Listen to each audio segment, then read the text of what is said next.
सज्जनों, मिथिलांचल एम्बिशन परिवार में आपका हम हार्दिक अभिनंदन करते हैं, स्वागत करते हैं।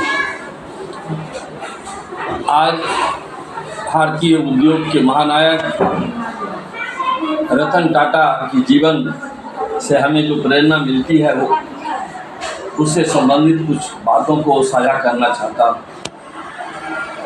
आपको विदित हो, रतन टाटा का बचपन एक कारोबारी परिवार में हुआ था। उनका जन्म 28 दिसंबर 1937 को सूरत के नगर में हुआ था। उनके पिता का नाम नवल टाटा और मां का नाम सोनू टाटा था। 1940 के दशक में रतन टाटा के माता पिता में अनबन हो गई थी और दोनों अलग हो गए थे। उस समय रतन टाटा 10 वर्ष के थे और उनके छोटे भाई जिम 7 वर्ष के थे। उनकी दादी नवाजाबाई टाटा ने उनका परवरिश किया। वे मुंबई के कैनन कैथेड्रल स्कूल से प्राथमिक शिक्षा पाई और 1962 में कॉर्नेल यूनिवर्सिटी से स्ट्रक्चरल इंजीनियरिंग में डिग्री प्राप्त की।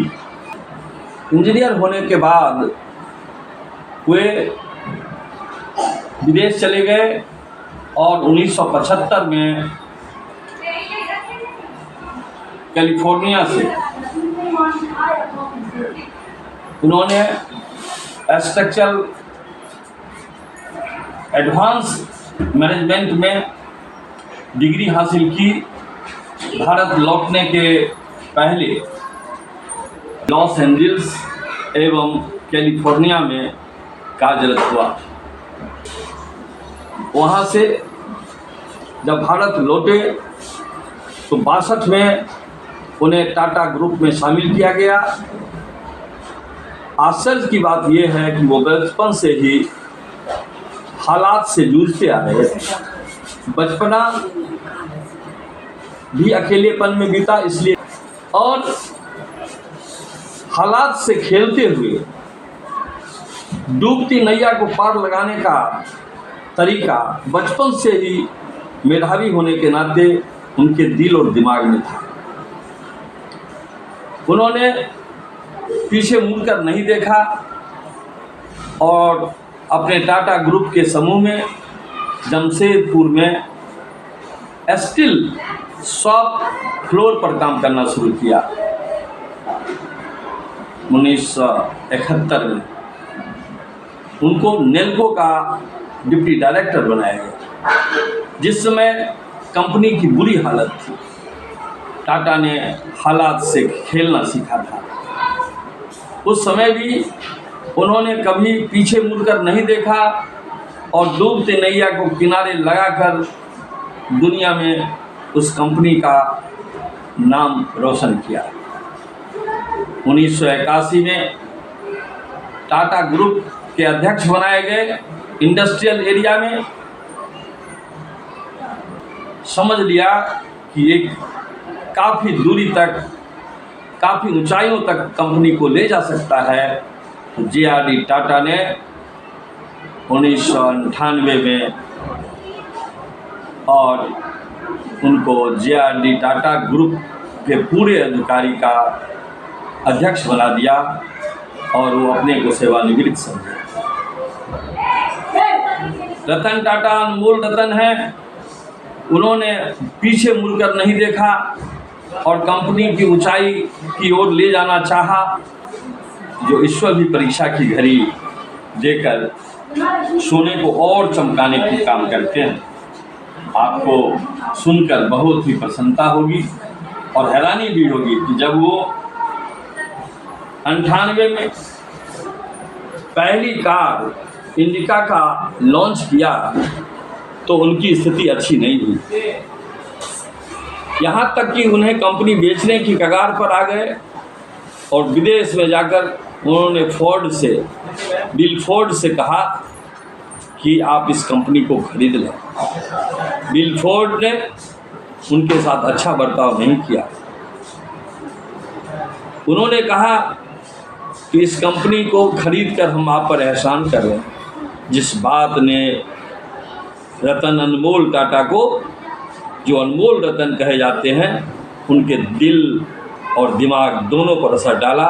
और उन्होंने दिमाग से काम लिया, भारत लौटकर, और उन्होंने रिसर्च टीम को बुलाया और उसी इंडिका कार में इतनी मेहनत की कि उन्होंने ऊंचाई तक पहुंचा।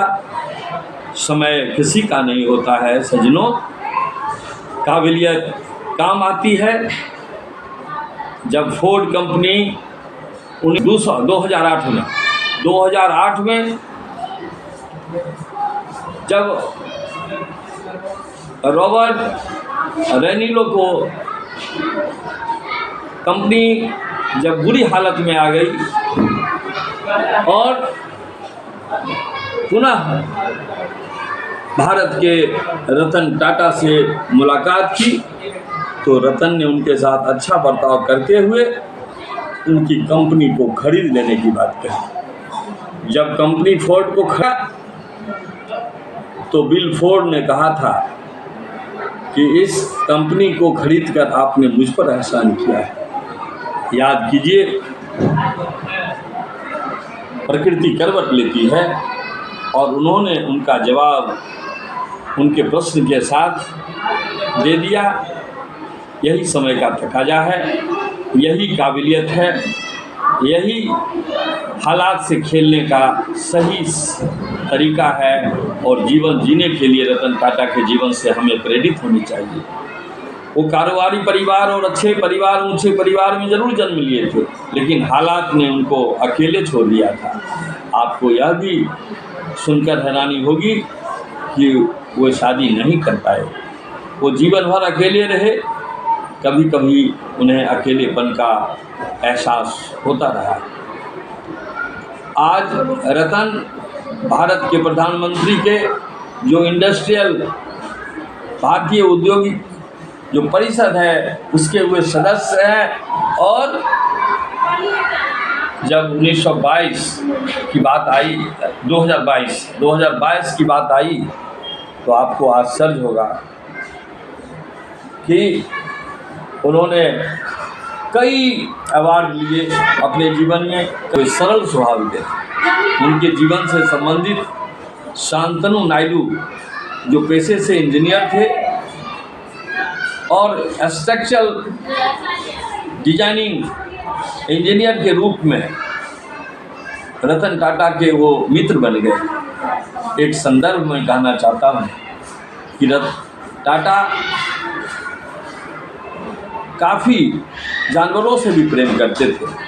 शांतनु नायडू ने जीवन कहानी में लिखा कि बड़े होने का एहसास और छोटे से प्यार मोहब्बत कैसे करते हैं, ये बात हमें रतन जी के जीवन से सीखने को मिला। जब मैं कुत्तों के लिए बेसहारा जो जिसे हम गली की, उन्होंने रेड टेप को ला करके डेविन जैसे जो टी शर्ट और जो पैंट होते हैं उस पर लगा करके कुत्ते के गले में बांधकर, ताकि रात के अंधेरे में भी कुत्ते के गले से वह लाइट दिखाई दे रोशनी पर और कुत्ते की जान बचाई जा सके। यह काम जब उन्होंने शुरू किया तो काफ़ी इसमें मेहनत तो हुई, लेकिन 500 कुत्तों तक को उन्होंने जान बचाने का प्रयास किया। पैसे लगते थे। शांतनु ने लिखा है कि जब इसकी खबर रतन टाटा को मिली, उस समय में वो जर्मनी में थे और वहाँ से लौटने के बाद उन्हें पत्र लिखा और प्रिय शांतनु कहकर यह कहा कि मुझे यह जानकर खुशी हुई कि बेसहारा कुत्तों को आपने जान बचाई है, आप हमसे मिल सकते हैं। शांतनु नायडू ने इस बात का जिक्र किया है कि जब मैं मिलने गया तो मुझे लगता था कि इतने बड़े आदमी, भारत का ब्रज पुरुष कहलाने वाला व्यक्ति से हम कैसे मिल पाएंगे। और एक साधारण सा चीज़, कुत्ते को बचाने का उपाय हमने किया था। मेरे मन में तो काफ़ी उत्साह था और मैं जानता था कि रतन जी काफ़ी प्यार करते हैं जानवरों से।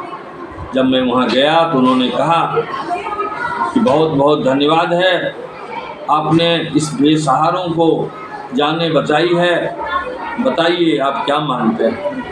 मैंने उनसे कहा कि सिर्फ आपसे मुलाकात ही मेरी सब कुछ है और इस तरह से मेरे जीवन में, यहाँ तक कि उन्होंने नौकरी का ऑफ़र दिया और मैं उनसे जुड़कर बड़े पदों तक गया।